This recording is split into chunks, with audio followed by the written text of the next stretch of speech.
ISPR मूजिब चीन खां ॿोॾ मुतासिरनि लाइ इमदादी सामान खणी ईंदड़ 2 जहाज़ नूर खान एयरबेस पहुची विया।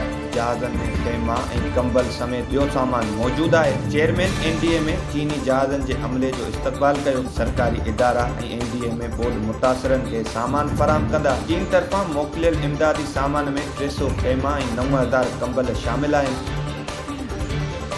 खैबर पख्तूनख्वा में सिक्योरिटी फोर्सिस कार्रवाई कंदे दाइश जे कमांडर समेत 3 दहशतगर्दनि खे मारण जी दावा कई आहे। ISPR मूजिब दाइश खुरासान जो कमांडर मोहम्मद एहसानी उर्फ अनवर मज़ार साल 2022 में पेशावर बम धमाके में मुख्य सहूलतकार हो। उन धमाके में 65 खां वधीक माण्हू शहीद थिया। दहशतगर्द एहसानी पाकिस्तान में ख़ुदकश बमबार आणण में ऐं खेनि तरबियत ॾियण जो ज़िम्मेवार आहे।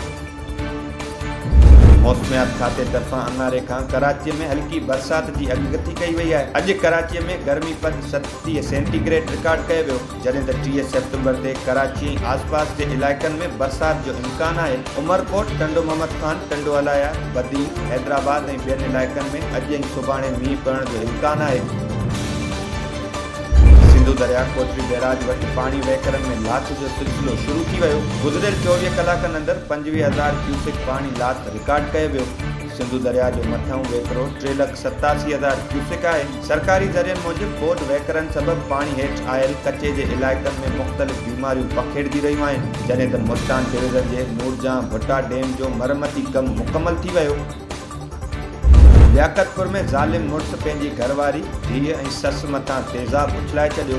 नतीजे में संदसि घरवारी फ़ौत थी वई। औरत तरफ़ां अदालत में खुला वठण लाइ केस दाख़िल कयो वियो त मुड़ुस मच्छरजी पंहिंजी ज़ाल ऐं धीउ समेत ससु मथां तेज़ाब उछलाए छॾियो। फ़ौती घरवारी जी सुञाणप अज़रा बीबी जे नाले सां थी, जॾहिं त संदसि 4 वरनि जी नींगरी सूरत बीबी ऐं 70 वरनि जी ससु फाकू ख़ातून गरती जोगी हालत में अस्पताल मुंतक़िल कयूं हुयूं। डॉक्टरनि मूजिब ज़ख़्मियुनि जो 90% जिस्म जो हिस्सो तेज़ाब सबबि सड़ी वियो आहे। इत्तला ते पुलिस वाक़े वारे हंधि पहुची केस दाख़िल कंदे जवाबदार जी गिरफ़्तारी लाइ कार्रवाई शुरू करे छॾी।